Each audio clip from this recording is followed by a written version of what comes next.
조태용 국정원장은 정치인 체포 지시를 받았다고 폭로한 홍장원 전 국정원 1차장 증언을 믿기 어렵다고 말했습니다. 특히 국정원장 공관 근처에서 여인영 전 방첩 사령관과 통화하며 체포 명단을 메모했다고 한 계엄 당일 밤 11시 6분 홍 전 차장 동선을 콕 집어 지적했습니다. 11시 6분이면 홍장원 차장은 거기가 아니고 그 청사에 있는 본인 사무실에 있었습니다.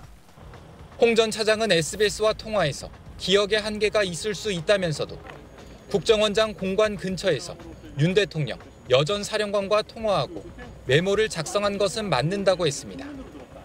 그러면서 공관과 청사 집무실 근처 CCTV로 동선을 분초 단위로 확인할 수 있을 것이라며 국정원장이 확인해주면 좋겠다고 말했습니다. 또 여 전 사령관과 통화하기 전 윤 대통령이 싹 다 잡아들이라고 지시한 통화는 밤 10시 53분 국정원장 공관 근처에서 이뤄졌고 이 모습을 옆에서 지켜본 공관 관계자가 있다고 주장했습니다. 조 원장은 메모가 여러 차례 수정된 점도 강조했습니다. 보좌관이 기억을 더듬어 새로 써준 메모가 이 메모인데 거기에 누군가가 이제 가피를 해서 있는 것이 지금 제가 보고 있는 메모입니다. 결국 메모가 4가지가 있는 셈입니다. 홍 전 차장은 보좌관과 통화 내용을 재확인하기 위해 메모를 여러 번 작성한 사실은 인정하면서도 10여 명의 정치인 체포 명단이란 메모 내용은 처음부터 일관됐다고 주장했습니다. 홍 전 차장은 헌재의 추가 증인 출석 요구에도 응하겠다고 밝혀 홍장원 메모 작성 경위를 두고 치열한 공방이 예상됩니다. SBS 백운입니다. 조지호가 진술한 이러한 통화 내용과 체포 대상자에 대한 설명은 매우 구체적입니다. 여인영 사령관은 이 사람들에 대해 체포할 건데 위치 파악을 해달라고 부탁하였는데 조지호 청장이 우리가 할 수 없다고 부정적인 의견을 피력하였다고 합니다. 또 조지호 청장은 여인영 사령관의 두 번째 통화할 때 여인영 사령관이 급한 톤으로 짧게 한동훈 추가입니다 라고 말하였고 그래서 체포 대상자가 총 16명이 되었던 것이라고 진술하였습니다. 이러한 체포 대상자에 대한 진술은 조지호 청장만의 진술이 아닙니다. 여인영 사령관도 자신이 조지호 청장에게 전화를 하였고 체포자 명단을 불러주면서 위치 파악을 부탁한다고 했다는 점을 조사에서 진술하였습니다. 그리고 김용현 장관이 여인영 사령관에게 체포 대상자 명단을 알려준 이후인 22시 53분경 피청구인은 직접 홍장원 당시 국정원 1차장에게 전화하였습니다.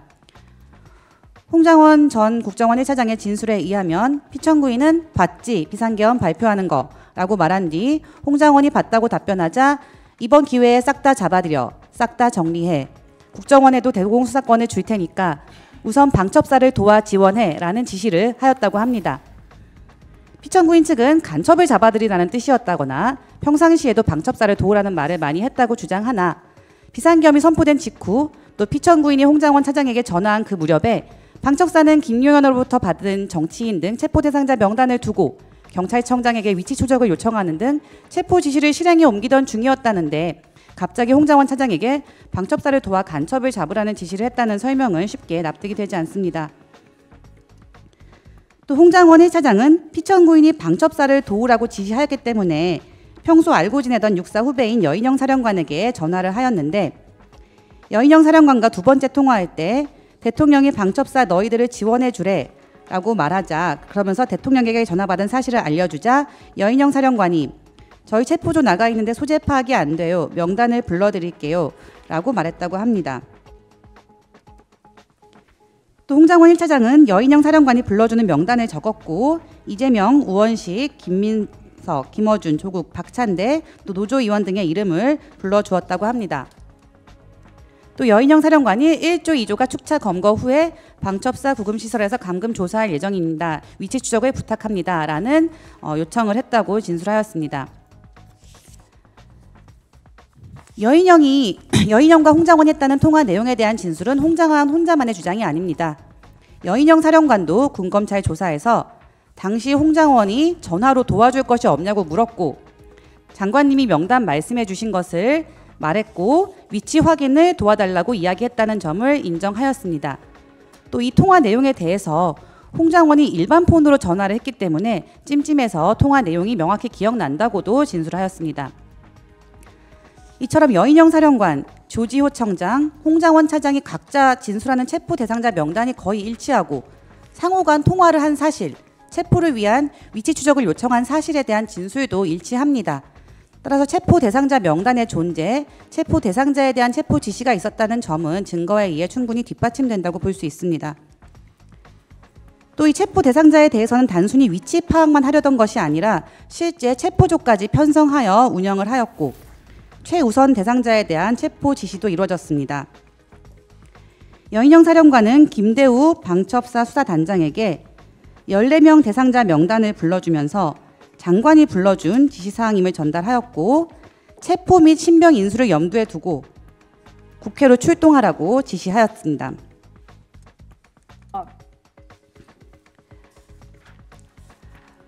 제7차 국조특위 회의록에 출석한 김대우 방첩사 수사단장은 14명을 신속하게 체포해서 수방사, 비원 벙커 구금시설로 이동하라는 지시를 했다는 증언을 하였습니다. 김대우의 진술 조서에 따르면 여인영 사령관은 처음에 방첩사 자체 구금을 생각하고 방첩사 구금시설을 김대우 수사단장에게 물어보았으나 구금시설이 없다고 하자 여인영 사령관이 그러면 수방사 비원 벙커로 해야겠다고 하면서 명단에 있는 사람을 잡아서 수방사로 이송시키라고 지시했다고 하였습니다. 또 방첩사에서는 14명의 체포자 명단을 하달한 뒤에 실제 체포조를 구성하여 수사관들이 소집되는 대로 순차적으로 국회로 출동시켰습니다. 총 10개의 출동조 49명의 방첩사 수사관들이 순차적으로 국회로 출동하였고 국회에서 경찰과 만나 합동조를 이루어 체포를 수행하려고 했던 것입니다. 홍장원 전 차장이 여인영 사령관으로부터 1조, 2조 축차 검거하겠다는 이야기를 들었던 것과 일치하는 순차적으로 출동시키는 실제 임무 수행이 이루어졌다고 볼 수 있습니다. 그러던 중 김용현 장관은 계엄 해제 의결이 임박해오자 이재명 야당 대표, 한동훈 또 여당 대표, 우원식 국회의장 등 이 3명을 최우선으로 잡으라고 여인영 사령관에게 전화로 지시하였습니다. 김대우 방첩사 수사단장은 국조특위 회의에 출석하여 체포조를 6개, 7개 정도 출동시켰을 때 여인영 사령관으로부터 14명 명단은 다 있고 3명만 집중하라는 지시를 받고 이를 체포조에 전파했다고 증언하였습니다. 이 부분은 증거 재생하겠습니다. 계엄 해제 직후 윤 대통령이 국회에 병력 1000명은 보냈어야 한다며 김 전 국방장관을 나무라는 듯한 말을 했다고 진술한 걸로 파악됐습니다. 소수 병력만 투입했다는 윤 대통령의 해명과는 상반되는 내용입니다. 한성희 기자가 취재했습니다. 김용현 전 국방장관의 비서실장격인 군사보좌관 임무를 수행한 김철진 육군준장. 김용현 장관 그림자 수행을 하는 처지죠. 네, 군사보좌관 임무를 수행합니다. 네. 김 준장은 지난해 12월 검찰 참고인 조사에서 새벽 1시 3분에 이루어진 국회의 비상계엄 해제 의결 직후 상황을 자세히 진술했습니다. 김 준장은 합동참모본부 결심지원실 회의에서 윤석열 대통령이 국회에는 몇 명이나 투입했느냐고 김용현 당시 장관에게 묻자 장관은 500여 명 정도라 답했다고 진술했습니다. 그러자 윤 대통령이 거봐 부족하다니까 1000명을 보냈어야지 이제 어떡할 거야 라고 말했다고도 했습니다.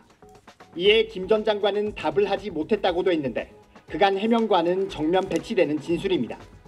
계엄의 형식을 빌려 작금의 위기 상황을 국민들께 알리고 호소하는 비상조치를 하겠다고 했습니다. 그래서 질서 유지에 필요한 소수의 병력만 투입하고 이후 김 전 장관이 통화에서 상원아 이제 더 이상 어떻게 하냐고 말한 것을 들었다고 김 준장은 진술했습니다. 민간인인 노상원 전 정보사령관과 김 전 장관이 계엄 과정에서 긴밀히 소통했다는 의혹을 뒷받침하는데 사태가 불거진 뒤 통화한 이가 노상원이 맞는다고 생각했다고도 말했습니다. 김 준장은 또 같은 날 대통령실 경호처가 지급한 걸로 보이는 비화폰 하나를 김 전 장관에게 전달하는 역할도 했다며 노상원 전 장군이 사용한 것이 아닌가 싶었다고 진술했습니다. SBS 한성희입니다. 이 부분 증거는 피청구인의 주장에 반박하기 위한 증거들입니다. 피청구인이 대국민 담화에서 언급한 사유에 대한 증거로 피청구인이 김용현 장관에게 소규모로 병력을 투입했다고 지시했다고 하나 피청구인이 계엄 해제 의결 직후 실제 투입된 병력이 500명이라는 이야기를 듣자 1000명은 투입했어야 한다고 지책했다는 보도에 대한 증거입니다.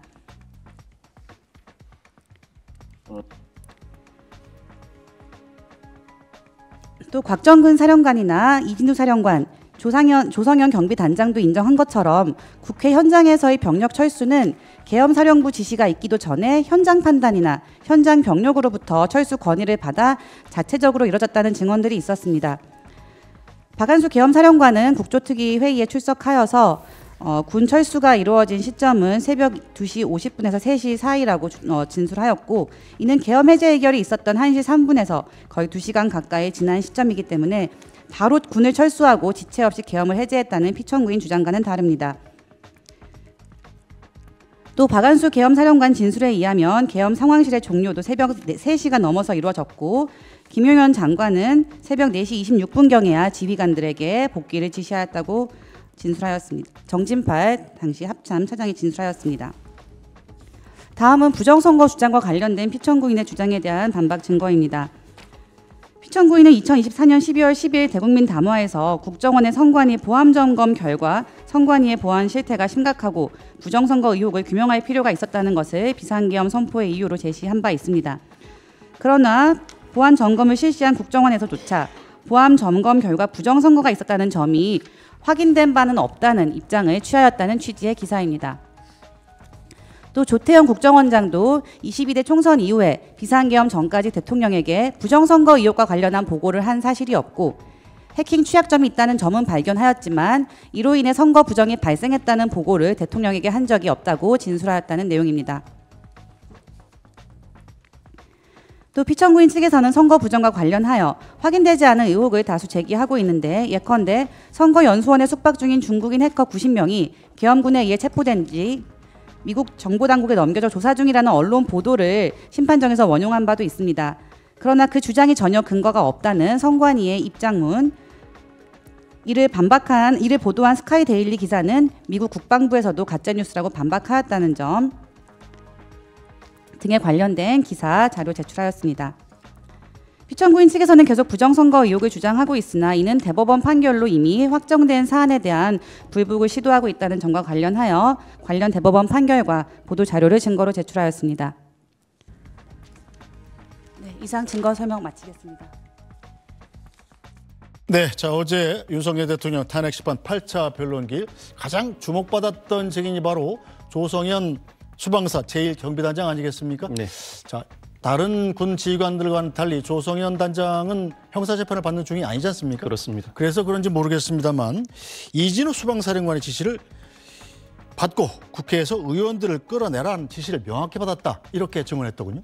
조 단장은 이진우 수방사령관으로부터 본청 내부로 진입해서 국회의원을 끌어내라는 지시를 명확하게 받았고, 그 지시 자체가 부정한 것으로 보여서 응하지 않았다. 그리고 공포탐을 지참한 것도 이례적이었다고 진술했습니다. 이 진술은 헌법재판관의 직접 신문 과정에서 현출된 증언인데, 이 증언에 대해서 윤 대통령 측이 어느 정도 반대 신문을 통해서 신빙성을 탄핵해내는가가 관건이었습니다. 그렇지만 신빙성을 전반적으로 크게 탄핵해내지는 못한 것으로 보입니다. 특히 신빙성 탄핵 과정에서 일부 신경전도 벌어지긴 했습니다. 물론 변호인이 증인을 반대 신문하는 과정에서 일반 형사재판 과정에서도 신경전은 벌어지기 마련입니다. 그렇지만 그 수준을 넘어서서 적절하게 증언을 하지 못하게 하는 경우에는 재판부가 제지하기도 하는데, 어제 아니나 다를까 정영식 재판관이 제지하면서 직접 이와 같은 신문을 끌어내는 방식을 취하기도 했습니다. 증인이 제대로 반대 신문 과정에서 답변을 못한다면 재판부가 직권으로 개입해서 그 답변을 듣는 경우도 있습니다. 결국 어제 조 단장의 진술은 이 사건 전체적인 증인 신문 과정에서 일부 분수령이라고 평가할 수 있고, 향후 윤 대통령 측이 조 단장과 유사한 증언을 하고 나설 증인에 대해서 어느 정도 신빙성 탄핵에 성공해내는지에 따라서 절차 진행이 이어질지 종결될지가 결정될 것으로 보입니다. 네, 자 그럼 어제 있었던 조성현 수방사 제1경비단장의 증언 내용 직접 들어보시겠습니다. 정확하게 워딩이 본청 안으로 들어가라, 국회의원을 끌어내라, 이렇게 했단 말입니까? 그렇습니다. 내부로 들어가서 의원들을 끌어내라. 이거 우리 할 수 있는 역할도 아니고 이거 단독으로 할 수 있는 일이 아니다. 그래서 특수전 사령관님하고 소통하고 한번 재검토를 해달라고 말씀드렸습니다.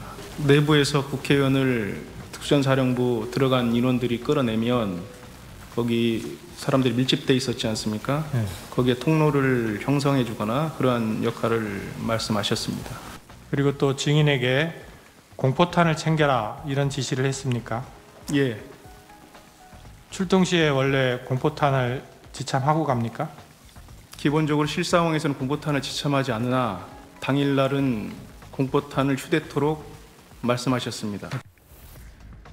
네, 자 조성현 단장의 진술은 지난번에 출석했던 이진우 수방사령관의 진술과는 상당 부분 배치되는데, 자 헌법재판소 재판부가 과연 누구의 말을 더 진실로 받아들일지가 관건이겠군요. 기본적으로 수사 기록을 온전하게 전달받은 헌법재판소 입장에서는 관련자들이 사건 초기에 진술한 내용의 신빙성을 높게 판단하기 마련입니다. 그렇다면 기존 진술과 다른 주장을 하기 위해서는 합리적으로 납득할 만한 주장을 하면서 진술을 번복하는 내용이 법정에서 현출되어야 하는데, 이진우 전 수방사령관은 자신에 대한 형사재판을 앞두고 있다는 이유로 적절한 진술을 하지 못한 상황입니다. 그렇다면 이 상황에서 조 단장이 비교적 명확하고 구체적인 진술을 하고 나섰는데, 네. 그 진술 신빙성의 탄핵에 어느 정도 성공하지 못한 상황에서는 이 조 단장의 진술 신빙성을 더 높다고 판단할 가능성이 높아 보입니다. 뿐만 아니라 이진우 전 수방사령관의 경우에도 적절한 진술을 하지 않았다고 모든 절차가 종결되는 것이 아니라 네. 이진우 전 수방사령관이 이미 수사 단계에서 진술한 내역이 있습니다. 그 진술 내역에 그 진술 자체로 서로 전후 모순만 없다면 그 진술 자체를 이 사건 탄핵 심판에서 어느 정도 끌어쓸 수가 있습니다. 이진우 전 수방사령관이 그 진술이 사실이 아니라는 판단이 섰다면 자신이 법정에서 기존 진술이 다르다는 것을 적극적으로 피력하고 진술이 달라졌다면 네. 왜 이렇게 달라질 수밖에 없었는지 합리적인 의견을 제시했었어야 하는데 그 과정은 이미 생략되고 종결된 것 같습니다. 네, 자 조성현 단장 어제 증언에서 후속 부대한테 서강대교를 넘지 마라 이렇게 지시했다는 내용도 증언을 했어요? 조 단장이 상황이 이례적이었고 그 임무가 목적이 불분명해서 후속 부대에게 서강대교를 넘지 말라는 지시를 했다는 것입니다. 이 진술이 어제 법정에서 조 단장의 앞선 진술과 크게 모순이 있어 보이진 않습니다만, 헌법재판소 입장에서는 이미 수사 기록도 확보한 상황에서 현재 법정에 출석한 증인의 전후 진술의 신빙성뿐만 아니라 기존 수사 과정에서 참고인으로서 진술한 내용과의 차별점이나 진술의 전후 모순도 살펴보기 마련입니다.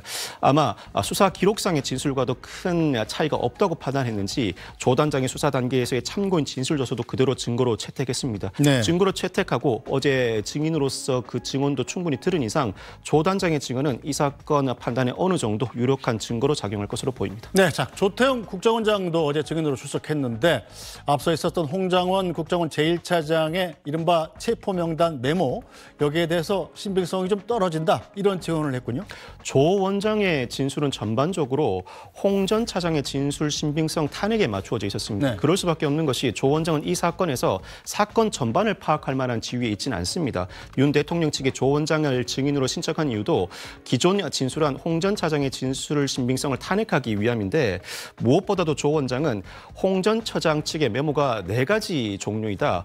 홍 전 처장이 작성한 메모가 있고 보좌관이 이를 정사한 메모가 있고 네. 다음날 홍 전 처장의 지시에 따라 보좌관이 다시 정사한 메모가 있고, 이에 홍 전 처장이 내용을 추가한 가필 메모까지 모두 4개의 메모가 있다. 기본적으로 진술의 신빙성에 의심이 들고, 홍 전 차장은 애초 방첩사령관으로부터 관련 내용을 전달받고 국정원장 공간 앞 공터에서 메모를 작성했다고 진술하였지만 네. CCTV를 확인해봤더니 청사 사무실에 있었다. 전반적인 진술의 신빙성이 의심스럽다는 진술을 내놨습니다. 네, 자 홍장원 국정원 제1차장도 곧장 반박을 했죠. 곧장 반박했습니다. 아마 10차 변론 기일에 출석하면 더 강한 반박을 할 것으로 보이는데, 같은 명단을 다시 정사한 것뿐이고 서로 다른 네 종류의 메모가 있는 것처럼 크게 오도를 하고 있다. 공간 앞 공터에서 통화한 건 확실하니 CCTV를 다시 한번 확인해 보라는 취지로 반박했습니다. 알겠습니다. 자, 또 윤 대통령 측은 계엄 당시에 홍 전 차장에게 전화를 한 건 조태용 국정원장이 당시 미국에 있는 줄 알았기 때문이라고 했는데, 자 체포조 지시는 없었다는 입장을 유지했습니다. 이 과정에서 홍 전 차장의 증언을 흔들려는 주장도 계속했는데요. 윤 대통령도 직접 나서서 홍 전 차장이 그날 밤에 술에 취해 있었다고 주장했습니다. 저는 기억력 아주 정확한 사람입니다. 전화를 딱 받아보니까 홍장원 1차장 목소리가 뭐 저도 반주를 즐기는 편이기 때문에 딱 제가 보니까 벌써 술을 마셨어요. 본인도 인정했고. 그래서 원장 부재 중인데 이 친구가 이렇게 벌써 사람들 만나서 이게 좀 문당지 않다고 판단했기 때문에 제가 분명히 원장 부재 중이신데 원 잘 챙겨라. 그리고 내가 이따가 우리 홍 차장한테 전화할 일이 있을지 모르겠다. 이렇게 하고 전화를 끊었습니다. 나중에 제가 홍장원에게 전화한 것은 아까 전화를 하겠다는 얘기도 했고 또 생각해 보니 해외 출장 때 국정원 해외 담당 파트가 이런 경호 정보에 대해서 협조를 하니까 격려 전화를 한번 해줘야 되겠다고 해서 한 것인데. 네, 자, 윤 대통령의 진술. 자, 메모의 신빙성을 의심하게 된다. 뭐 이런 맥락이겠죠? 홍 전 차장 진술의 신빙성을 떨어뜨리기 위한 진술로 보입니다. 홍 전 차장의 진술에 대해서는 일부 신빙성에 의문이 드는 점이 있는 것도 사실입니다. 이에 따라서 10차 변론기일에 다시 한번 불러서 기존 진술의 신빙성을 판단하는 과정을 밟을 것으로 보이는데 홍 전 차장의 진술의 신빙성이 떨어져서 더 이상 증거로 채택되지 않을 것인가 아직까지 단정할 수는 없습니다. 네. 증인의 신빙성을 판단하는 과정은 그리 간단치가 않습니다. 예를 들어서 증인이 법정에 출석해서 책을 읽듯이 기계적으로 진술한다고 그 증언의 신빙성을 높게 판단하지는 않습니다. 상황에 따라서는 어느 일방에 유리하게 진술하기도 하고 또 불리한 진술을 중간중간 내놓기도 할 뿐만 아니라 전후 진술 과정에 완벽한 일치성은 보이지 않습니다만 사소한 부분에 차이가 발생한다. 나아가서 시간의 흐름에 따라 그때 이런 발언을 했던가 그때 상황이 이랬던가 이와 같이 평소 말을 하듯이 자연스럽게 진술하는 내용의 신빙성을 더 높게 판단하기 마련입니다. 네. 홍 전 차장의 진술의 신빙성 어느 정도 의심이 드는 것은 사실이지만 아직까지는 그 진술의 신빙성이 크게 흔들린 상황이라고 보긴 어렵고 아마 10차 변론기일에 무엇보다도 헌법재판관들이 의문을 갖고 있는 상황에 대해서 홍 전 차장에 대해서 다시 한번 묻고 진술의 신빙성을 가다듬는 절차를 밟을 것으로 보입니다. 네, 자, 조 원장에 대한 증인신문이 끝나자 김영도 재판관은 30여 분 동안 체포 의혹 관련한 내용을 조태용 국정원장에게 되묻기도 했습니다. 조태용 원장의 진술이 이해되지 않는다는 취지였는데 당시 상황 보겠습니다. 그리고 저한테 방첩사가 잡으러 다닌다고 하지 않았습니다. 그냥 잡으러 다닐 것 같습니다. 그다음에 뭐 위치 추적이라든지 이런 얘기들이 없었습니다. 이런 메모 허위로 만들어내고 이럴 이유가 뭐가 있을까요? 그렇게 통화가 됐으면 저한테 그대로 얘기를 하면 되는데 왜 이렇게 말을 꼬아서 했는지 모르겠고요. 이재명 한동훈 잡으러 다닐 것 같습니다라고 얘기했다는 거거든요. 그렇게 한가하게 증인에게 얘기했을 것 같지가 않아서 뭐 내일 얘기합시다라고 할 정도로 그 정도로밖에 얘기를 안 했나요? 저로서는 도저히 이해할 수 없고 알아듣기 어려운 방법으로만 얘기를 했고. 네, 자, 국정원 제1차장이 국정원장한테 전화해서 당시 현직 여당, 야당 대표를 검거하려고 한다. 조태용 원장이 들었는데 내일 전화합시다 하고 끊었다는 거 아니에요?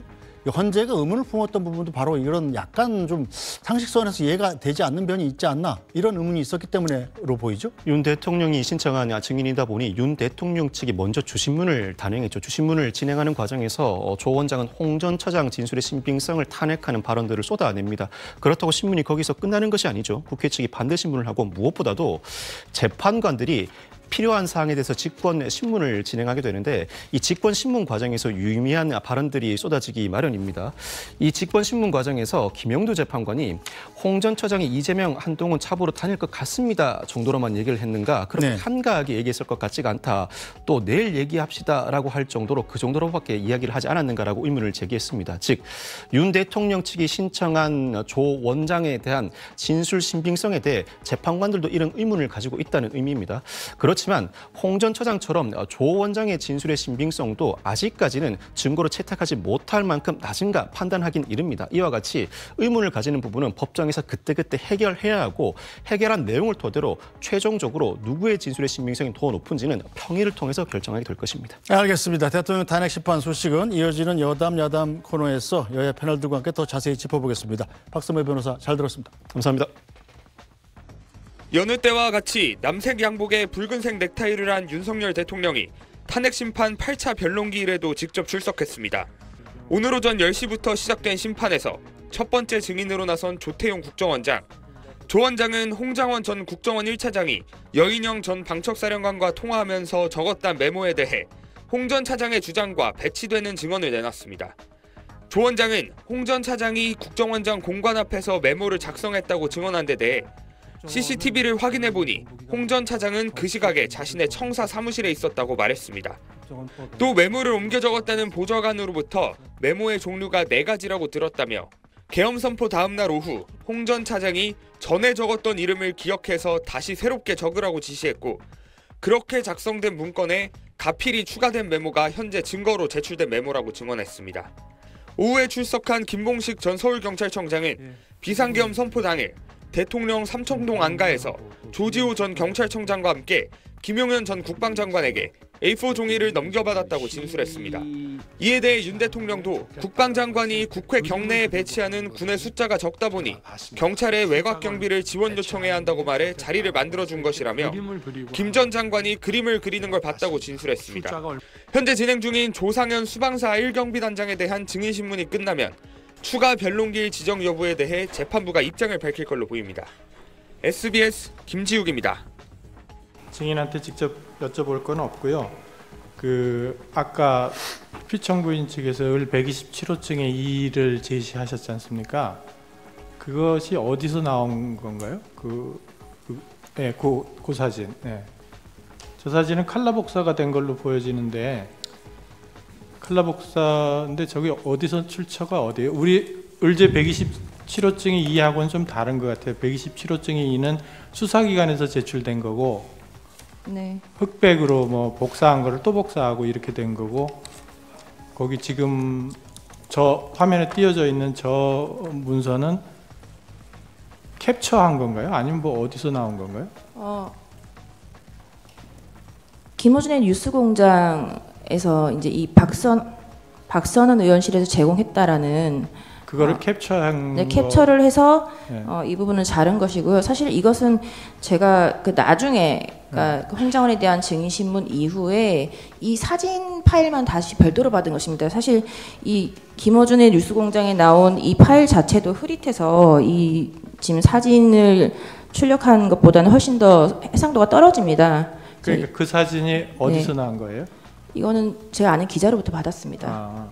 그러면 혹시 청구인 측에서 저 원본이 있나요? 최초에 저기 박선은 의원실에서 제시했다는 그 원본. 저희가 알기로는 저렇습니다. 저 부분이 박선은 의원이 그날 정보위 설명회 하던 날 여기 우리 사건에도 나온 그 김병조 TV 김병조 의원하고 같이 저 곽종근 이진우 인터뷰하러 가서 그날 그래서 여기 정보위 참석을 할 수 없어서 김병기 의원이 대신 참석을 한 겁니다. 그래서 박선은 의원이 그 며칠 뒤에 홍장원 차장한테 따로 연락을 해서 내가 간사한테 그날 설명을 못 들었으니까 한 번 더 설명을 해달라 이렇게 해서 얘기를 듣고 저 메모를 홍 차장이 가지고 있던 메모를 박 의원이 카메라로 찍어서 폰으로 카메라에 담겨 있던 사진본이라고 알고 있습니다. 원본은 아직도 그러면 홍 차장님이 갖고 있는 그런데 저 버전하고 지금 수사기관에 제출된 버전하고 같은 문서로는 보이는데 삭제된 부분이 있고 하니까 수사기관에 제출할 때는 아마 그런 부분을 삭제하고 제출한 것이 아닌가. 저희는 그렇게 짐작하고 있습니다. 그러니까 원본은 갖고 계시지 않군요. 네, 저희 사진만 폰에 닫아 있는 사진만 가지고. 그러면 피청구인 측에서 아까 제시한 사진하고 을제 127호증의 이의하고는 똑같지가 않아요. 그건 수사기관에서 제출된 것이니까 그거를 증거로 제출을 하시는 게 어떨까 싶은데 그게 칼라 복사가 돼 있어서 더 명확한데 원본이 없다면 가장 원본에 가까운 것 같은데 추가로 제출하도록 하겠습니다.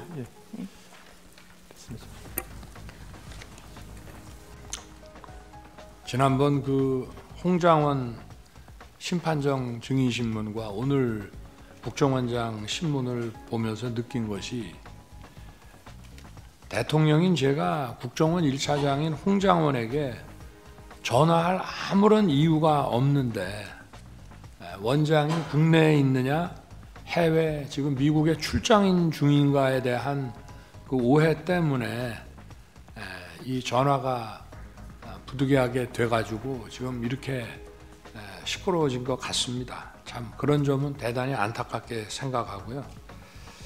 제가 몇 가지만 좀 저걸 하겠습니다. 아까도 국정원장이 그 홍장원에 대한 해임 건의를 저한테 처음 한 것이 12월 5일경이라고 말씀을 하셨는데 저는 이거는 12월 4일 밤이라고 분명히 기억합니다.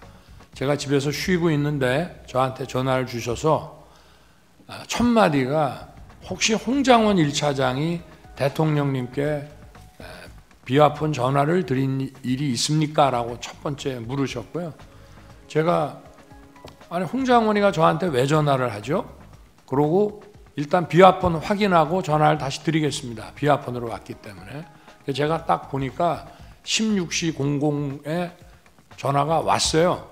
근데 제가 비화폰 소리가 거의 무음이고 약간의 진동만 있기 때문에 제가 못 받은 것 같더라고요. 그래서 제가 국정원장에게 다시 전화를 해서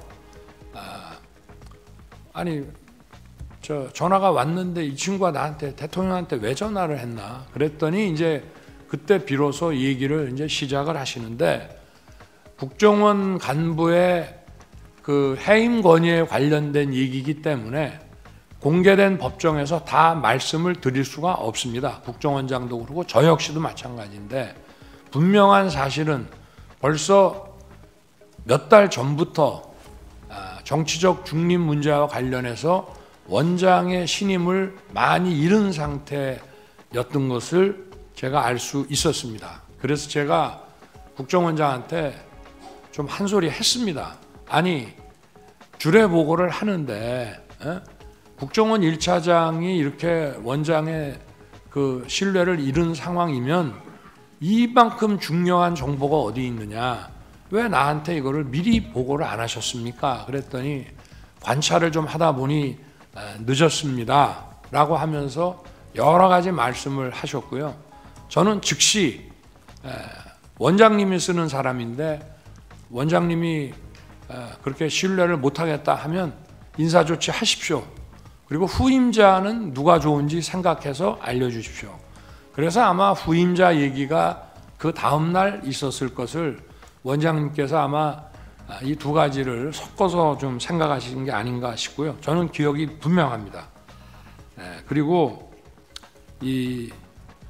제가 원장님으로부터 그 해임 사유를 들어보니 홍장원 1차장 본인도 자기가 이미 국정원장한테 많이 눈밖에 나가 있고 신뢰를 잃었구나 하는 사실을 본인이 알 수 있었을 상황입니다. 그런데 제가 12월 3일 계엄 당일날 저녁 한 8시경쯤 경찰 저 삼청도 안가를 다녀와서 좀 있다가 국정원장한테 전화를 한 이유는 분명히 그 전주인가 전전주에 미국 출장 때문에 주례 보고를 못합니다 라고 저한테 얘기를 했기 때문에 그 생각이 나서 확인을 한 것이고 왜 제가 전화를 했냐면 통상 국무회의에는 안보실장과 비서실장이 배석을 합니다. 근데 이건 계엄에 관한 국무회의이기 때문에 국정원장이 오는 것이 맞다고 해서 제가 아마 우리 부속실장한테는 뭐 저도 전화하고 국방장관도 전화하고 긴급히 소집을 해야 되기 때문에 또 우리 부속실에서도 전부 보안 손님으로 모시는 거로 해가지고 전화를 여기저기 했을 겁니다. 그런데 제가 비서실장, 안보실장, 국정원장까지 다 연락하라고 아마 부속실에다가 얘기를 했던 모양인데 가만히 생각해 보니까 국정원장이 해외 미국 출장 간다는 얘기가 있어서 제가 전화를 한 겁니다. 그래서 제가 그 워딩을 그대로 말씀드리면 원장님 아직 거기시죠? 제가 이랬습니다. 저는 미국으로 생각하고 그랬더니 예, 저 아직 여기입니다 라고 답을 하셨습니다. 그래서 저는 그게 미국에 여전히 계신다고 알았기 때문에 나중에 말씀하셨다는 거는 그때 우리가 길게 얘기할 상황이 아니고 네, 잘 알겠습니다. 일 잘 마치십시오. 이러고 제가 전화를 끊었는데 그리고 나서 8시 반경에 부속실장이 모시고 들어오길래 제가 화들짝 놀랍니다. 원장님 미국 안 계셨어요? 하니까 내일 출발합니다 라면서 아마 그 뒤에 말씀을 하셨던 것 같고요.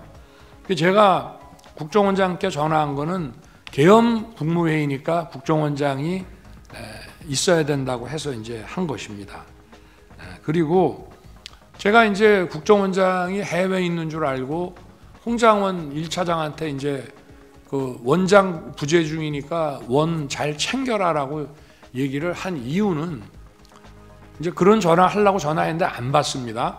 그리고 한 20여 분 있다가 이제 전화가 오는데 제가 전화를 딱 받아보니까 홍장원 1차장 목소리가 뭐 저도 반주를 즐기는 편이기 때문에 딱 제가 보니까 벌써 술을 마셨어요.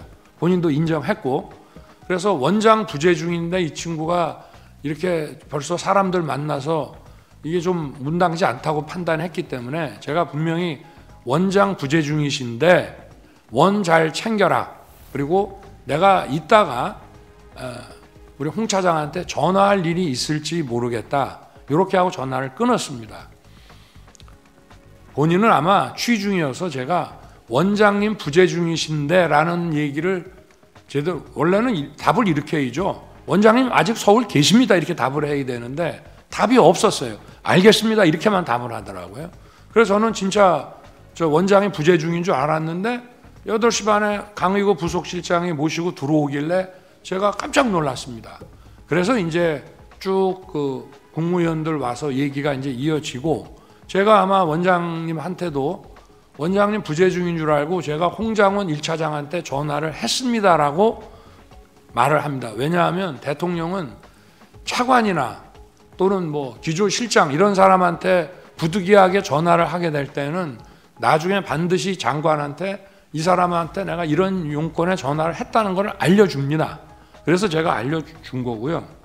그리고 나중에 제가 홍장원에게 전화한 것은 아까 전화를 하겠다는 얘기도 했고 또 생각해 보니 해외 출장 때 국정원 해외 담당 파트가 이런 경호 정보에 대해서 협조를 하니까 격려 전화를 한번 해줘야 되겠다고 해서 한 것인데 저는 그 아까 원장이 얘기를 했습니다마는 앞전에 김규원 원장 있고 안보실장 있을 때부터 계속 국정원이 유관 정보기관인 군 방첩사를 지원하라는 얘기를 뭐 수도 없이 해왔습니다. 그런데 홍장원에게 제가 전화를 밤 10시 넘어서 이제 11시 뭐 다 돼서 전화했다고 뭐 나온다는데 제일 첫 마디가 이겁니다. 원장이 계신데 왜 내가 원장 부재 중에 잘 챙기라고 했는데 원장 계신다는 말을 왜 안 했냐? 그게 첫 번째 얘기고요. 그리고 저 방첩사령관과는 육사 선후배니까 육사 선후배 차원에서 방첩사 지원을 좀 잘 해줘라. 대공수사권은 없지만 국가안보조사국을 대신 만들어 놨으니 그 간첩 정보라든가 이런 게 있고 또 국정원은 그 특활비나 자금이 많으니까 후배 있는 여기를 잘 챙겨라라고 얘기를 했고 바로 제가 국정원장한테 전화한 거는 미국 출장 못 가는 거는 그건 당연한 얘기고요. 제가 홍장원에게 좀 전에 전화했습니다. 아마 홍장원도 대통령한테 전화 왔다는 얘기를 저 원장님한테 아마 할 겁니다. 이런 대화를 제가 한 거로 분명히 기억이 됩니다. 그리고 아까 국정원장도 자기가 홍장원에게 무슨 뭐 책 잡힐 일이 있었으면은 대통령에게 해임 건의를 못했을 거라고 한 것처럼 저 역시도 홍장원과 제가 부적절한 뭐가 있었다면 즉시 원장 판단에 따라서 조치하세요라고 제가 못했을 것이고요. 기간이 오래 걸린 게 아닙니다. 12월 6일 오전에 올라왔습니다. 그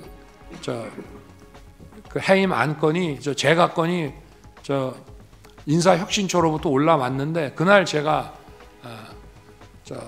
우리 여당 의원들이 국회에서 의원총회를 하는데 대통령께서 오셔서 이 비상계엄의 과정, 그 경위와 과정에 대해서 좀 한 말씀 해주셨으면 좋겠다고 해서 제가 고민하다 가기로 했는데 한동훈 대표가 오실 필요 없고 자기가 오겠다고 저 관저로 오겠다고 했기 때문에 제가 한동훈 대표가 온다니까 한동훈 대표 보는 앞에서 홍장원에 대한 해임 재가를 결재하는 것을 보여주려고 제가 조금 기다렸습니다. 왜냐하면 마치 무슨 그 12월 6일 날 아침에 그런 기사가 났고 제가 홍장원에게 그런 지시를 했다고 막 기사가 나서 그런 오해가 생기니까 제가 한동훈 대표한테 이거 봐라. 내가 홍장원한테 이게 약점 잡힐 일이 있으면 이거 제가 하겠냐라고 하면서 들어와서 얘기 좀 나누다가 가기 전에 제가 그 제가 하는 데 가서 한동훈 대표 뭐 가까이 봤는지는 모르겠습니다만 오라 그래서 제가 하는 것을 보여줬고요. 그리고 어쨌든 홍장원에 대한 해임 사유는 자세하게 말씀드리긴 어렵지만 하여튼 야권과 관련한 정치적 중립 문제가 심각하다는 말씀이었습니다. 근데 아까 뭐 전화 한 번 한 거 가지고 원장도 뭐 여당 의원하고 전화하는데 뭐 야당 의원하고 그런 정도 문제는 아니라는 점을 이 자리에서 자세하게 말씀은 드리기 어렵습니다만은 그렇게 이제 말씀을 드릴 수 있고요. 그리고 그 증인은 경찰과 검찰 조사에서 홍장원 전 1차장은 이제 그 정무직 회의하실 때요. 홍장원 전 1차장은 증인에게 원장님 이거 언제 아셨나요? 라고 물어봤고 증인은 뭘 그런 걸 물어봐요? 라고 대답했다고 진술을 하셨죠. 맞습니다. 예. 그 만약 증인이 비상계엄 사실을 사전에 몰랐다면 저도 몰랐습니다. 비상계엄 직전에 알았습니다. 라고 대답하면 되는데 언제 알았는지 대답하지 않고 물어오지 말라는 식으로 대답한 이유가 뭔가요?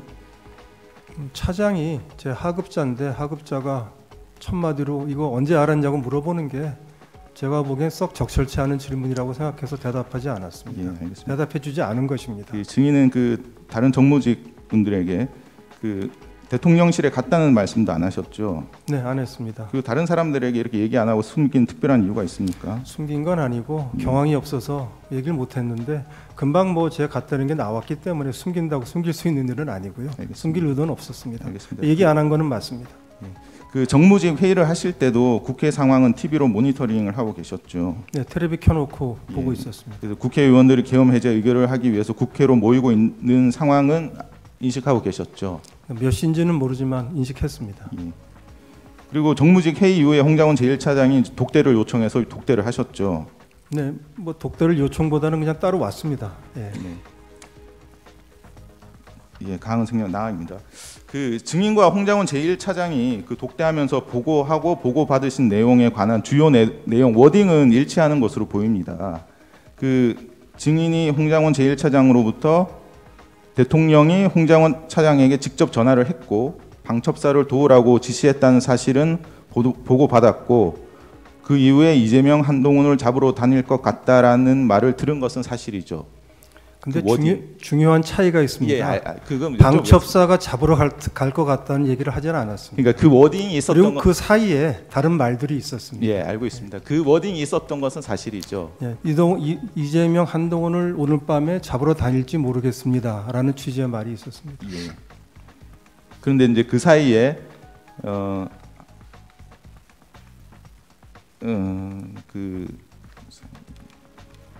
그 사이에 이제 홍장원 차장이 증인에게 뭐 회의할 때부터 원장님 안색을 살폈는데 뭐 생각이 많으신 것 같다. 추가 지침 하실 거 없으신가요? 이렇게 물어보고 증인은 이제 내일 아침에 얘기하자고 하시고 그 다음에 이제 한동훈 이재명을 잡으러 다닐 것 같다 이런 말을 했다는 것이죠. 그 정무직 회의 때 제가 차장들한테 쭉 물어보니까 이 차장이 얘기한 것 말고는 사실은 아직 준비들이 안 돼 있어서 우리 기조실장 같은 경우에는 법령이나 매뉴얼을 찾아봐야 될 것 같습니다라고 얘기를 해서 그러면 각 부서에서 비상계엄 하에 국정원이 하도록 되어 있는 일이 뭔지를 좀 파악을 해가지고 내일 아침에 다시 모여서 회의를 하자고 했습니다. 예, 그 똑같은 얘기를 1대1을 만났을 때도 또 했습니다. 홍장원 예, 알겠습니다. 그 증인은 계엄 직후부터 이제 12월 18일 경찰 첫 조사를 받기 전까지는 국회와 언론에서 12월 3일 밤에 홍장원 차장과 독대해서 홍장원 차장으로부터 보고받은 사실 자체를 부인하셨었죠.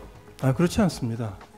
제가 체포 지시, 대통령의 체포 지시를 받았다든지 방첩사령관 전화해가지고 체포 명단을 받았다든지 이런 걸 보고받은 적이 없다고 제가 부인했습니다.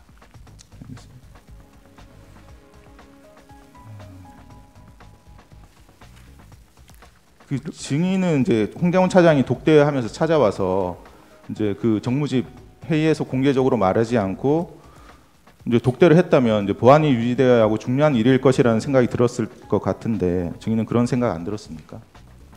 따로 찾아왔길래 의아하게 생각을 했고 거기다 남의 안색 걱정까지 해줘서 정말 의아하다고 생각을 했고요. 그리고 차장이 원장한테 그렇게 보고하면 안 됩니다. 만일에 홍 차장 하는 말이 맞다면 이렇게 보고했어야 됩니다. 대통령께 전화를 받았다. 대통령께 어떤 지시를 받았다. 그래서 방첩사령관하고 전화를 해봤더니 이런 명단을 예. 불러주면서 위치 추적을 요청을 받았다. 원장님 이거 어떻게 했으면 좋겠습니까? 알겠습니다. 그렇게 얘기하지 않았습니다. 예. 그 증인은 이제 대통령으로부터 계엄 관련 지시를 받지 않으셨다고 하셨지 않습니까? 네. 그러면 대통령이 그 홍장훈 차장이 이제 자기는 대통령이 이렇게 직접 전화를 해서 방첩사를 지원하라고 직접 지시를 했다라고 이렇게 그런 얘기를 들었으면 이제 국정원장으로서 그 홍장훈 차장이 구체적으로 어떤 지시를 받았는지 물어보는 것이 자연스럽지 않습니까? 우선 홍장훈 차장이 구체적으로 얘기하는 게 정상이죠. 그리고 방첩사를 지원하라고 하는 말씀은 제가 안보실장 때부터 대통령께서 참 여러 차례 들었습니다. 왜냐하면 방첩사가 굉장히 해편되고 축소됐다가 다시 복원되는 과정이기 때문에 방첩사를 좀 관심을 가지고 제 기능을 할 수 있게 복원시켜야 된다. 이 얘기를 제가 사실은 안보실장 할 때도 뭐 제 기억에는 몇 번을 들었기 때문에 새삼스럽게 느껴지지 않았습니다.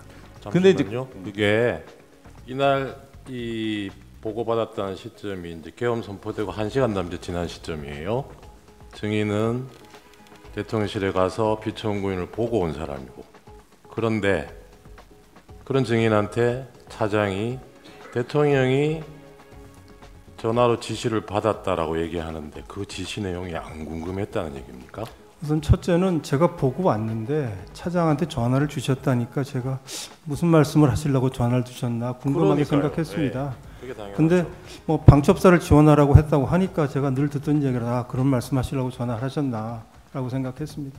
그러면 그 증인 말로는 그리고 그거하고- 사실 전화를 언제 했다는 얘기도 안 했습니다. 그러니까 저는 그 다른 앞에 방첩사 지원하라는 얘기하고 뒤에 이재명 한동훈 잡으러 가기를 했다는 얘기하고 이 다른 맥락으로 이해를 하셨다는 건데, 제 입장에서 들으면 그 두 개를 연결할 수가 없고 그런 일이 그러니까 생길 거라고 그 생각할 수가 시점에라도 이재명 한동훈 이름 나왔을 때도 이게 앞에 맥락이 같은 맥락인지 대통령 지시에 그게 포함되는 건지 그 당연히 확인하셨어야 될 것 같은데 그거 어떻게 제가 보기엔 당연히 보고를 했으면 알아들었을 텐데 이렇게 얘기했습니다. 앞에다가 대통령 전화를 받았다. 그래서 뭐 방첩사를 도와주라고 했다. 그다음에 조금 있다가 뜸을 들이고 근데 안색을 쭉 살폈는데 좀 뭔가 추가 지침을 좀 주셔야 될 게 뭐 있느냐. 또 뭐 없다고 하고 우리 이미 얘기한 대로 내일 아침 다시 얘기하자고 하니까 또 한참 네, 있다가 알겠습니다. 그런데 이재명 한동훈 잡으러 다닐지 모르겠습니다. 오늘 밤에 이렇게 얘기를 하니까 저는 어떻게 보면 밖에서 생각할 수 있는 좀 뜬구름 같은 얘기를 지금 한다고 느꼈습니다. 네, 알겠습니다. 제가 알아듣게 예. 보고를 해줬으면 참 좋았을 거라고 나머지 생각합니다. 16조의 다항입니다. 그 증인은 12월 3일 22시 55분부터 57분경 사이에 피청구인과 보안폰으로 통화를 하셨죠. 뭐 다시 한 말씀. 22시 50, 그 11시 직전. 예, 맞습니다. 직전에 그 피청구인하고 전화를 한번 했습니다. 예. 그 이제 홍장훈 차장은 그 직전 22시 53분에 통화를 했습니다. 피청구인하고. 그때 이제 피청구인으로부터 다 잡아들이라는 지시를 이제 받았는데 그 직후에 증인과 통화를 했으면 증인도 동일한 지시 받았던 거 아닌가요? 아닙니다. 받지 않았습니다. 홍장원의 메모를 제시하겠습니다. 네. 증인은 이날 그 12월 6일 날 정보위에 출석해서 메모를 본 사실이 있나요? 그때는 못 봤습니다. 그러면 이 메모를 처음 본 것이 언젠가요? 사실은 지난주 헌재 지난주 화요일 날 헌재에서 이게 나왔을 때 사실 처음 봤습니다. 네, 홍장원 이 메모의 작성 경위에 대해서 계엄 선포 이후에 국정원장의 공간으로 갔고 국정원장 공간 상황실에서 대통령과 싹 다 잡아들여 방첩사를 지원해라는 통화를 했고 다시 원장님 간사 건물에서 나와서 그 마당에서 여인영에게 전화를 해서 통화를 했는데 처음 이제 여인형과 통화를 했을 때는 여인형 사령관이 상대를 해주지 않아서 전화를 끊었다가 다시 7분 뒤에 다시 그 홍장원이 전화를 걸었고 여인형은 이때도 처음에는 상대를 안 하다가 대통령이 방첩사 너네들을 지원해 주래라고 했더니 명단을 비로소 불러주었고 원장님 공간 마당에 주차된 제 차 옆에서 제가 가지고 있던 작은 수첩 종이의 명단을 썼는데 듣다가 미친놈이네 하고 받아 쓰지 않다가 왼손으로 써서 못 알아봐서 사무실로 다시 돌아와서 보좌관이 다시 그 내용을 작성하도록 하였다. 그런데 14명인지 16명인지 명확하지 않다라고 진술을 했는데 증인은 그런 사실관계에 대해서 확인해 보셨나요? 그 지난주 헌재 홍장원 차장의 증언이 있은 다음에 공관 원장의 공관입니다. 관저입니다. 원장 공간 앞에서 썼다는 얘기도 제가 처음 들었고 특히 보좌관한테 다시 쓰게 만들었다는 얘기도 처음 들었기 때문에 그 헌재 증언 이후에 사실 파악을 해봤습니다. 사실 확인을 해봤더니 사실관계가 달랐습니다. 그래서 말씀을 좀 드려도 되나요? 네. 두 가지가 특히 달랐는데 이제 하나는 홍장원 차장이 11시 6분에 국정원장 공관 앞에 어두운 공터에서 갑자기 이제 메모를 쓰게 돼서 주머니에 있는 메모지를 꺼내가지고 급히 썼다라고 했는데 저희가 확인을 해보니까 11시 6분이면 홍장원 차장은 거기가 아니고 그 청사에 있는 본인 사무실에 있었습니다. CCTV로 확인을 했습니다. 두 번째는 메모를 본인이 하나 썼고 그 다음에 그거를 보좌관에게 줘서 정서를 지켰다라고 했으니까 이제 두 개가 있는 셈인데 그 담당 보좌관을 찾아서 확인을 시켜보니까 그 보좌관 설명은 12월 3일 밤에 홍장원 차장이 포스트잇에 쓴 걸 줬다고 합니다. 사각 포스트잇이라고 합니다. 그 포스트잇에 쓴 걸 줘서 본인이 그거를 정서를 했다는 건 맞고요. 근데 다 도로 드렸는데 12월 4일 그 다음 날입니다. 12월 4일 오후에 다시 홍장원 차장이 그 보좌관에게 같은 보좌관에게 네가 좀 기억나는 대로 해가지고 다시 한번 써서 달라고 했다고 합니다. 그래서 보좌관은 사실은 가지고 있는 게 없고 하기 때문에 자기 기억을 더듬어서 그 메모를 하나 더 썼다고 합니다. 세 번째 메모가 있는 거고요. 그 다음에 이제 그 메모를 썼을 때 보좌관 설명은 자기가 파란 펜으로 그 사람 이름만 쭉 썼다는 겁니다. 지금 제 앞에도 있습니다만은 거기 무슨 동그라미가 쳐져 있다든지 아니면 무슨 잘 안 보입니다만은 방첩사 뭐라고 써 있다 이런 메모들 이런 가필이라고 할까요? 이 가필한 부분은 자기가 하지 않았다 하는 겁니다. 그래서 세 번째 메모, 즉 12월 4일 오후에 늦은 오후에 보좌관이 기억을 더듬어 새로 써준 메모가 이 메모인데 거기에 누군가가 이제 가필을 해서 있는 것이 지금 제가 보고 있는 메모입니다. 결국 메모가 4가지가 있는 셈입니다. 그래서 그렇게 되면은 홍장원 차장이 이게 좀 굉장히 중요한 일이라고 저도 헌재 기록을 보니까 지난 화요일에 아주 구체적으로 설명을 했는데 그 내용의 뼈대가 사실과 다른 겁니다. 여쭙겠습니다. 그 보좌관한테 확인을 했더니 보좌관이 쓴 거는 사람 이름만이다라고 말씀을 하셨는데 지금 여기에는 전 헌법재판관, 전 대법관, 전 선관위원장, 전 민주노총 위원장, 딴지일보 이런 사람 이름이 아닌 부분이 있는데 그러면 이 부분은 처음에 그 보좌관이 작성했었던 명단 그러니까 받았었던 것과 내용이 다르다는 거죠? 보좌관 설명은 처음에는 그 이름을 줬기 때문에 이름을 다 가지런히 썼다는 겁니다. 네. 근데 그 다음 날, 그 12월 3일 밤에 써서 홍장원 차장을 줬는데 12월 4일 늦은 오후에 와서 아무것도 없이 기억을 더듬어서 쓰라고 하니까 본인이 사람 이름을 다 기억을 못하기 때문에 어떤 거는 사람 이름을 쓰고 어떤 경우에는 사람 이름이 기억이 안 나서 딴지일보라고 쓰고 또 어떤 경우에는 지금 계십니다만은 정청래 위원장 이름을 잘못 써서 정창래라고 쓰고 그 다음에 헌법재판관이라고 생각해서 썼다가 가만 생각해 보니까 대법관이라고 해서 고쳐 쓰고 뭐 이렇게 됐다는 겁니다. 그러면 그 지금 메모가 총 4개 있다고 하셨는데 첫 번째 메모는 홍장원이 뭐 버렸다라고 진술을 했지만 첫 번째 메모, 두 번째 메모, 세 번째 메모는 각 어떻게 했다고 하는 건가요? 그건 저로서는 알 수 없는 일이고 첫 번째 메모는 뭐 어제 지난주 헌재에서 홍장원 차장이 찢어버렸다고 했고요. 근데 두 번째 메모, 즉 12월 3일 밤에 정서해줬던 메모는 어디 갔는지 알 수가 없고 그다음에 이제 세 번째 메모가 이 메모인데 가필이 안 된 상태의 메모입니다. 그것이 이거 하나인지 아니면 가필한 상태의 메모가 하나 또 있는 건지에 대해서는 정확히 알기 어려운데 어쨌든 제가 파악을 해보니까 메모가 4가지 종류의 메모가 있었다라고 말씀드릴 수 있습니다. 그러니까 세 번째 메모까지는 보좌관이 작성했던 세 번째 메모까지는 이런 전 헌법재판관, 전 대법관, 전 선관위원장 이런 뭐 직급이 있는 메모가 아니라 사람 이름만 있는 보좌관이 작성한 메모고 지금 이 메모는 직급이 등장하는 이 메모는 4번째 메모라는 거 아닙니다. 사람 이름을 가지고 쓴 메모는 2번째 메모이고 그거는 보좌관은 안 가지고 있으니까 지금 저도 없습니다. 지금 저희가 보고 있는 메모가 3번째 메모입니다. 그냥 기억을 더듬어서 새로 써보라고 해서 갑자기 말씀을 해서 자기가 썼는데 사람 이름을 기억할 수가 없기 때문에 이렇게 직함으로 쓴 경우들이 있다는 거고 근데 여기다가 이제 누군가가 가필을 해서 이렇게 썼지 않습니까? 이런 내용은 보좌관이 자기가 쓰지 않았으니까 가필이 된 메모가 이제 하나가 더 원장님, 저 윤갑근 변호사입니다. 잠깐 한 가지만 여쭤보겠습니다. 파란색이 이제 보좌관이 쓴 메모 아니겠습니까? 그렇습니다. 근데 나중에 이제 가필된 걸 4번째 메모라고 말씀하시는 건데 이 3번째 파란색으로 보좌관이 작성을 할 때 기억을 더듬어서 썼다는 말씀을 하셨습니다.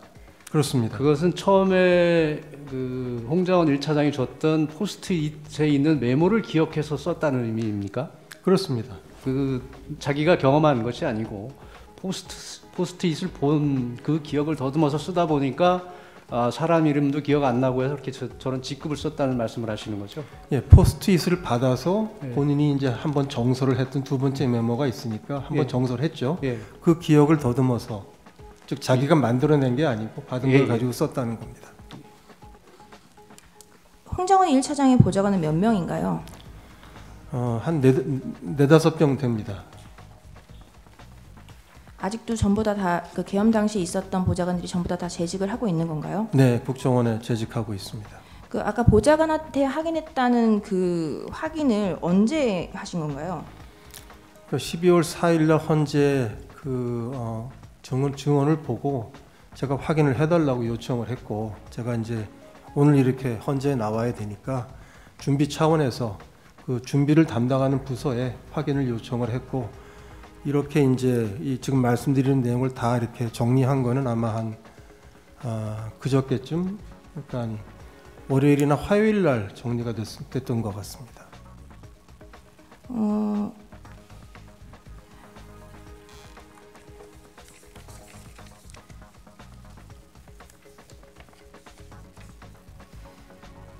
(23항) 먼저 여쭙겠습니다. 의제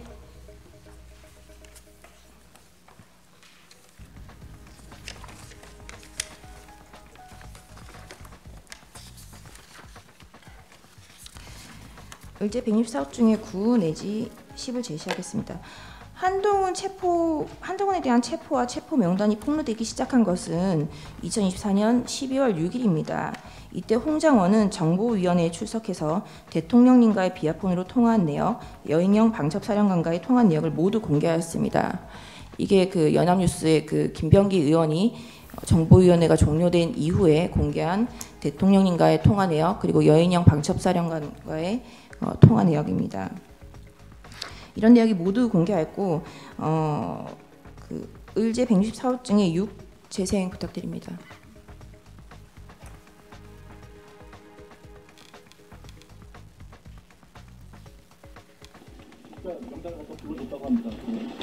명단을 불러드리겠습니다. 그 체포 정도인데 이분 홍 차장이 기억하는 순서입니다. 이재명, 우원식, 한동훈, 김민석, 박상대, 정청래, 조국, 김어준, 김명수 전 대법관, 김윤웅, 참고적으로 김희석 최고위원이 형님으로 알고 있습니다. 권순일, 그리고 권순일 전 참관위원과 또 한 명의 참관위원을 불러주었는데 기억을 못한다고 합니다. 여기까지 듣고 그대로 워딩 그대로 말씀드리겠습니다. 미친 X로구나 그거 생각하고 그 다음부터는 메모를 하지 않았다고 합니다. 그래서 제일 마지막에 이 노총인지 민주노총, 그러니까 한국노총인지 민주노총인지는 잘 모르겠는데 노총위원장 한 명은 기억이 난다고 합니다. 이게 지금 6일날 김병기 의원이 정보위가 끝나고 나서 그 기자한테 브리핑한 내용인데요.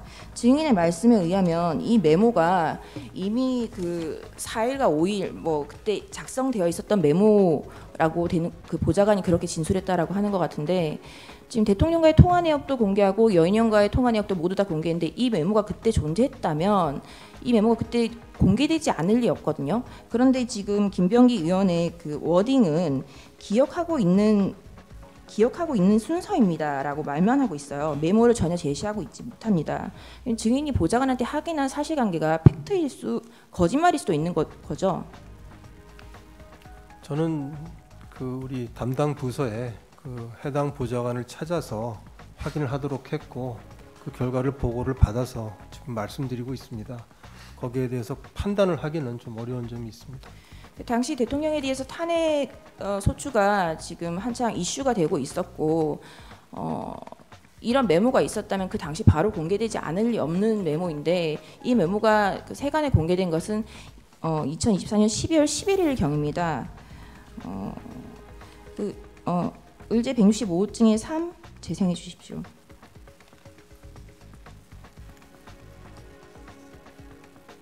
화면을 한번 봐주시기 바랍니다. 이 메모는 홍장훈 국정원 1차장이 윤석열의 전화를 받은 이후 여인영 전 방첩사령관과 작성하면서 만든 메모입니다. 일부는 본인이 통화하면서 보좌관에 불러줘서 보좌관의 글씨가 함께 들어가 있습니다.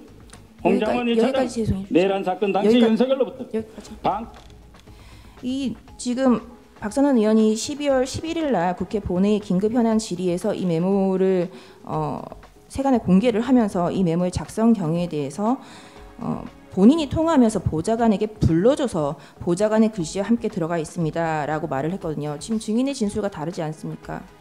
예, 다릅니다. 제가 보고받은 거는 홍장원 차장이 포스트잇에 쓴 이름을 줘서 그걸 가지고 보좌관이 정서를 했다고 들었습니다. 네.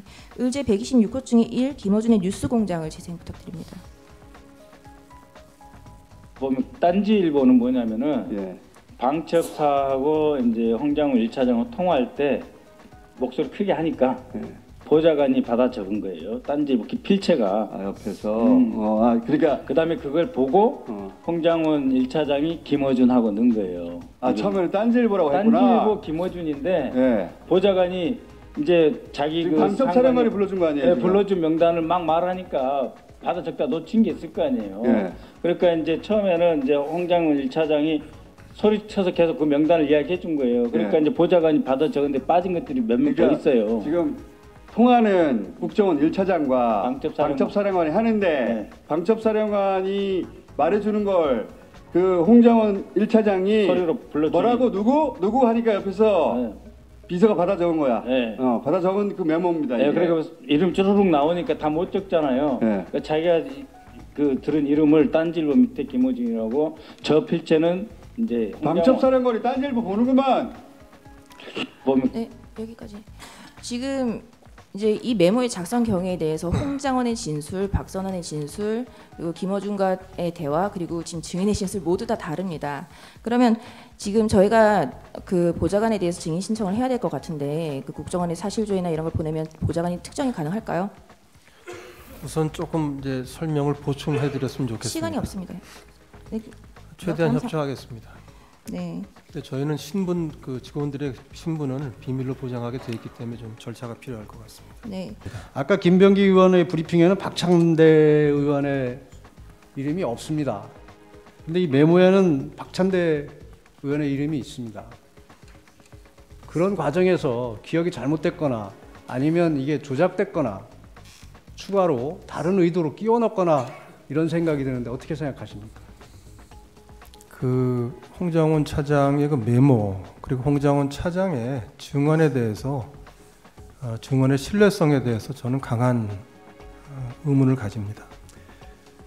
이 가필이 이루어졌다고 했는데 가필이 이루어진 것은 12월 4일 오후에 2차 메모가 작성됐고 그 이후에 이제 가필이 이루어진 것으로 보입니다. 그렇다면 그 가필의 밑에 부분에 보면 사실과 전혀 다른 내용들이 있습니다. 1차, 2차 축차 검거라든지 방첩사의 구금이라든지 이런 것은 그 시간에는 전혀 발생하지 않은 일들이거나 방첩사에 구금 시설이 없다는 이런 객관적 사실과도 명백히 배치되는 것들입니다.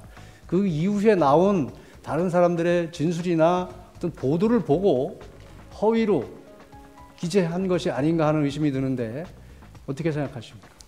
저로서는 판단을 내리기 어렵습니다. 한 두세 가지만 여쭙겠습니다. 그 메모에 대해서 2차로 이제 정서를 시킨 다음에 3차로 다시 시킬 때 홍장원이 불러주거나 두 번째 정서했던 메모를 주면서 시킨 게 아니라면 그 두 번째 정서한 메모를 홍장원이 가지고 있지 않거나 첫 번째 포스트잇도 가지고 있지 않아서 자신도 기억을 못하니까 보좌관한테 네가 기억하는 대로 써라 라고 했던 건가요? 그거는 뭐 보좌관도 알 수가 없는 일이고 다음날 오후 늦은 오후에 와서 본인이 기억이 나는 대로 너 기억력 좋지 않니? 너 본인이 기억이 나는 대로 한번 쭉 써봐라라고 했다고 합니다. 네. 그리고 증인 안보실장 때부터 대통령으로부터 그 방첩사무 해줘라라는 얘기 많이 들으셨다 그러셨죠? 예, 안보실장 국방부도 담당이기 때문에 그런 말씀은 많이 들었습니다. 그리고 아까 증언 중에 두 번째 정서한 메모에 사람 이름이 쭉 있고 방첩사무 관련이라는 문구가 기재되어 있었다. 보좌관이 그렇게 얘기했다고 하셨죠? 아닙니다. 그러니까 세 번째 1차, 그러니까 2차 12월 이렇게 하겠습니다. 네. 홍장원 포스트잇 메모, 12월 3일 밤 메모, 12월 4일 오후 메모 이렇게 세 가지로 하겠는데 12월 3일 밤에 보좌관이 정서해 준 그 메모는 본인 기억에는 사람 이름과 자기가 인터넷에서 찾아서 그 지금까지 같이 정리를 해줬다고 합니다. 그러면 그 두 번째 정서한 메모에는 방첩사무 뭐 이런 말이나 1, 2차 축처감거, 위치 추적 이런 말들이 안 적혀 있었다는 말씀이시죠? 네, 사람 이름만 적었다고 들었습니다. 네. 네, 그 지금 메모가 3개, 4개의 버전이 있다고 했는데 지금 이것이 뭐 박선원 의원이 제출된 원본이고 이것은 그 홍장원이 검찰에 12월 11일 날 제출한 메모입니다. 여기에 보면은 이제 14명이었다, 16명이었다. 원본에는 14명, 16명이 지금 둘 다 써 있는데 지금 검찰에 12월 11일 날 제출한 메모에는 14명 그리고 16명이 삭제되어 있습니다. 이 당시 대통령에 대해서 탄핵에 대해서 발의가 되고 난 뒤에 한동훈에 대한 체포가 있었다, 김동연 판사에 대한 체포가 있었다, 명단이 10명이다, 15명이다, 16명이다. 계속해서 뭔가 어떠한 물적 증거는 없이 그런 뭐 것이다라는 기사들만 되어 있었고 비로소 11일 날 제출된 메모에서 지금 16명이 지워지고 이렇게 되어 있었는데 그렇다면 이 메모는 작출된 메모일 가능성이 크지 않나요? 그 메모의 그 신뢰성이나 그 정확도에 대해서 좀 따져볼 필요가 있지 않겠나 생각합니다.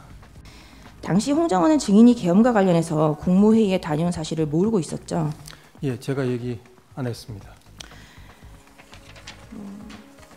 홍장원이 계엄 다음 날인 2024년 12월 4일 오후 4시경 증인이 이재명에게 그러니까 국정원장님한테 이재명에게 전화를 해보세요 라는 말을 하였죠. 그 이재명 대표에게 전화 한번 하시죠 이렇게 얘기했습니다. 구체적으로 다른 어디가 없었나요? 앞에 상황이 지금 상황으로 봤을 때 그 정도 말은 붙었었던 것 같습니다. 그에 대해서 증인이 뭐라고 대답을 하였나요? 국정원은 다른 정보기관보다 정치 중립을 더 엄격히 지켜야 되는 데입니다. 국정원법에 정치 중립 조항이 있을 정도입니다. 그래서 제가 말을 이렇게 했습니다. 평상시에도 국정원장이 야당 대표하고 연락을 하는 것은 정치적으로 해석될 소지가 큰데 12월 4일 지금 이 시점에서 아주 정치적으로 민감한 시기에 제가 평소 연락도 하지 않는 야당 대표에게 연락을 한다고 하면 그건 누가 보더라도 정치적으로 해석될 수밖에 없으니까 하면 안 되는 일이다 하고 얘기를 하고 안 하겠다고 했습니다. 증인의 진술과 홍 장원의 진술에 대해서 이제 경지 사회에 대해서 의견 대립이 첨예한데 증인이 홍 장원에 대해서 교체를 건의한 이유가 그것뿐인가요? 네, 한 1년 정도 같이 일을 했기 때문에 이런저런 제가 보고를 받게 됩니다. 홍장원 차장의 장점도 있고 또 홍장원 차장의 단점에 대한 보고도 제가 받게 되는데 이런저런 이제 얘기들을 보고를 받기 때문에 또 저로서는 이제 한 1년쯤 됐습니다. 정무직들 임명된 지가. 그래서 홍장원 차장에 대해서 이제 모든 정무직에 대해서 인사 부분을 생각할 때고요. 그다음에 이제 여기서 뭐 자세한 말씀을 드리는 건 적절치 않다고 보지만 공식적인 기록에 남아 있는 거 한 가지는 말씀드릴 수 있을 것 같습니다. 여름쯤인데 정보위원회에서 지난 정부 국정원에 계셨던 어느 야당 의원께서 홍장원 차장을 지목하면서 그 차장이 내가 국정원에 있을 때 유력한 사람을 통해서 7차례 나한테 인사청탁을 하지 않았느냐라고 말을 했습니다. 그래서 그 얘기를 들으면서 아마 전 깜짝 놀랐고 거기 들었던 모든 사람들이 깜짝 놀랐을 텐데 그런 걸 보면서 홍장원 차장의 특히 이제 정치 중립과 관련해서 제가 어떻게 생각을 해야 될지 조금씩 머릿속에서 생각을 하게 됐다는 말씀드립니다. 그건 뭐 정보위원회에서 있었던 회의 중간에 있었던 얘기니까 아마 속기록도 남아 있을 것으로 생각합니다. 여름쯤이라고 하셨는데 몇 년도 여름을 말씀하시는 건가요? 작년 여름 한 8, 9월 달 정도 아닌가 싶습니다. 지난 정부 국정원과 관련했었던 야당 관련한 사람, 유력한 사람이라 누구를 말씀하시는 거죠? 지난 정부 때 국정원에 재직한 바가 있는 야당 의원이신데 제가 뭐 이름까지 말씀드리는 게 맞는지 모르겠습니다. 박선원 아니면 박지원 이 정도가 제가 지금 생각할 수 있는 이름인데 맞나요? 네. 둘 중에 누구신가요? 속기록이 남아 있으니까 제가 말씀 안 드려도 될 것 같습니다. 증인의 말씀은 그러면 홍장원 1차장이 박지원이나 박선원에게 인사청탁을 7차례나 했다라는 취지신가요? 네, 그렇게 야당 의원이 발언을 했습니다.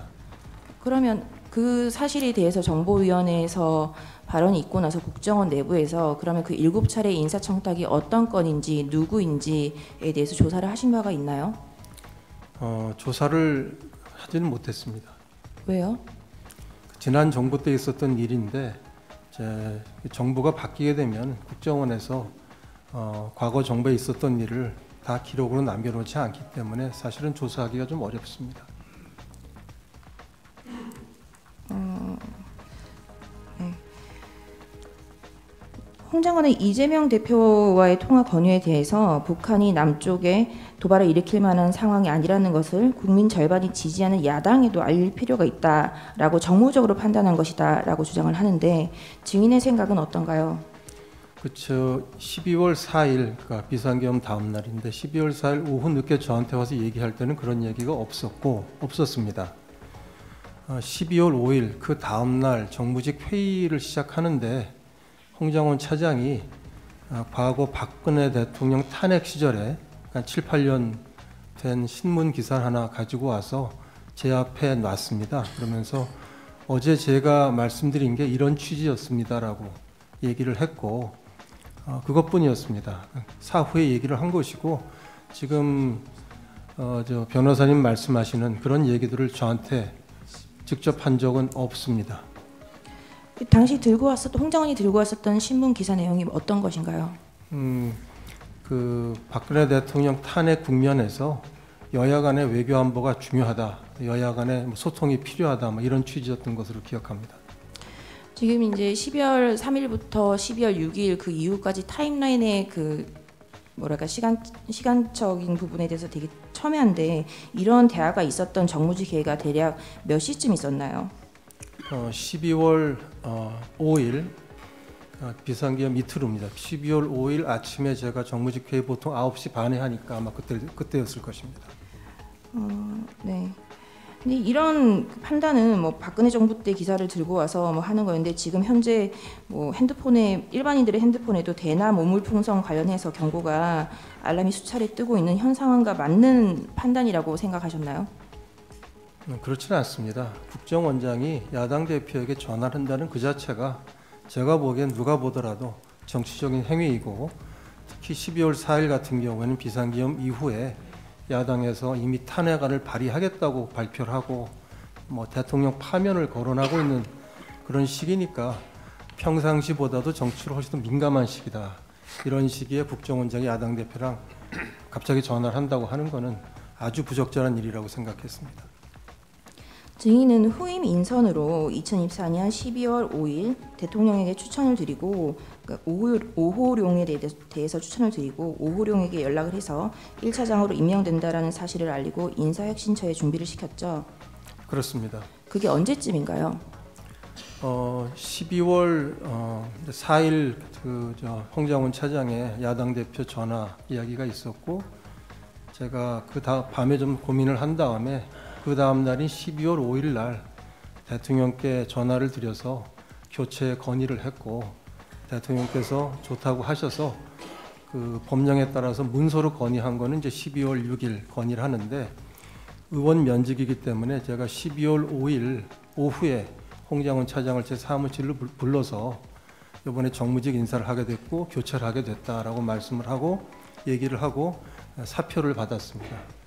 홍장원에게 그 12월 5일 날 오후에 말하기 전에 대통령님께 오전에 말씀을 드렸다는 건가요? 제 기억에는 점심 시간 때쯤에서 전화 통화가 됐었던 거로 생각합니다. 증인은 2024년 12월 6일 홍장원에 대한 사표 수리의 건과 오호룡에 대한 임명 제청의 건을 대통령에게 올렸죠. 그렇습니다. 아침에 올렸습니다. 증인은 홍장원에게 사표를 받고 이를 번복해서 2024년 12월 6일 아침에 2차장과 3차장이 함께 있는 자리에서 홍장원에게 다시 잘해봅시다 라고 사표를 발리한 사실이 있나요? 사실과 다릅니다. 그런 사실 없습니다. 그런 사실이 없나요? 조금 설명을 드려도 되겠습니까? 네, 말씀 주시죠. 2차장, 3차장은 아니고 다른 정무직, 기조실장과 같이 있는 세 사람이 있는 자리에서 정무직 회의가 끝나고 지금 인사 절차가 생각보다 조금 더 시간이 걸리는 것 같다. 그래서 언제 마무리될지는 모르겠지만 뭐 정무직은 언제까지 일을 하던 책임감을 가지고 일을 하는 것이 맞고 나도 그런 생각으로 사는 사람이다. 따라서 정무직 대 정무직, 이 표현을 제가 기억합니다. 정무직 대 정무직으로 제가 부탁을 한다. 있는 동안에는 최선을 다해달라. 이런 부탁을 했습니다. 그렇게 얘기를 했지 사표를 돌려준 적 없습니다. 그에 대해서 홍장원이 뭐라고 반응을 했던가요? 뭐 알겠다는 얘기를 했었던 것 같습니다. 그러고 나서 정무직 그 정보위로 갔었는데 뭐 그 외에 다른 대안은 없었나요? 그러니까 정무직 회의가 끝나고 5명이서 모여서 회의를 하는데 그중에 3명이 이제 앉아서 제가 이제 다시 그런 인사가 좀 늦어질지 모르겠다, 늦어지고 있는 것 같다는 얘기를 하고 그 대화가 끝나고 나서 조금 있다가 조선일보에 그 대통령께서 홍장훈 차장에게 뭐 정치인 체포 지시를 했다는 그런 속보가 떴습니다. 그래서 조금 얘기가 길어집니다만은 바로 제가 전화를 해서 이미 헤어진 다음이었습니다. 전화를 해서 홍장훈 차장에게 이 어떻게 된 거냐고 물었고 본인이 오보입니다라고 얘기를 해서 제 생각에 참 잘 됐다고 생각하고 대변인에게 얘기를 해서 사실이 아니라고 바로 피지를 냈는데 그 조치를 하고 또 얼마 안 돼서 하여튼 30분인지 언제 얼마 안 돼서 또 언론 보도가 이번에 연합뉴스였던 것 같은데 지금 이제 홍장훈 차장이 정보위를 지금 가고 있다라는 보도가 났습니다. 그래서 제가 이제 정보위를 가게 됐던 그런 상황이 됐습니다. 네. 증인이 그 홍장훈 차장과 대화한 맥락은 다시 1차장으로 계속해서 일을 해달라가 아니라 사표가 수리될 동안 아직 뭐 일을 하라 뭐 그런 취지였던 거죠. 맞습니다. 인사 절차가 좀 늦어지니까 언제 이제 결론이 완결이 되든지 간에 남아 있는 그때까지 최선을 다해달라고 했습니다. 12월 6일 홍장원의 공작과 특전사령관의 탄핵 공작이 시작된 거로 보여지고요.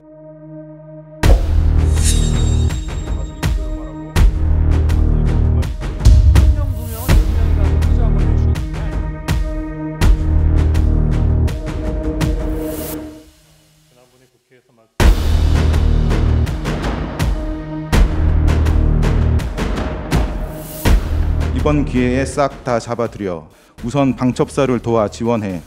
그렇게 기억합니다. 간첩 수사를 방첩사가 잘 할 수 있게 도와주라는 계엄사무와 관계없는 얘기를 한 거를 가지고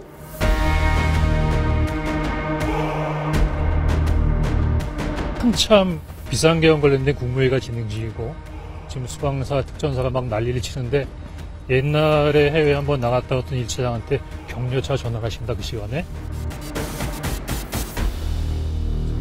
요만한 손바닥 정도의 그 파란색 수첩 조그마한 게 있을 때 문을 부수고서라도 들어가라는 말을 누구한테 들었습니까? 대통령이 말씀하신 겁니다. 대통령이 말씀하셨다고요? 예. 제가 그래서 의결 정족수가 아직 채워지지 않은 것 같다. 빨리 국회 문을 부수고 들어가서 안에 있는 인원들을 밖으로 끄집어내라. 이게 제가 12월 10일 국방위원회에 증언했던 제 워딩 그대로고 지금까지 그 말을 계속 의원이라고 말씀드렸습니다. 명확히 제가 오늘 그저께 상황과 오늘 상황을 보니까 12월 6일 바로 이 홍장원의 공작과 12월 6일 우리 특전사령관의 김병주 TV 출연부터 바로 이 내란 프레임과 이 탄핵 공작이 저는 시작된 거로 보여지고요. 10일 날 오전에는 마치 무슨 대통령을 생각해서 감추는 척하면서 오후에 2번 통화했습니다라고 얘기하는 것 자체도 벌써 이미 전날 검찰에 가서 대통령에 관련된 얘기를 다 해놨다는 것은 저는 그것도 다분히 어떤 의도가 있다고 볼 수밖에 없습니다. 그래서 이러한 것이 제가 무슨 조서를 본 것도 아닙니다만은 구치소에서 어두워서 그 조서를 읽을 수도 없고 제가 법정에 와서 그저께 상황, 오늘 상황을 보니까 이것이 12월 6일부터 시작이 됐구나 하는 생각을 아주 강하게 가질 수밖에 없고요.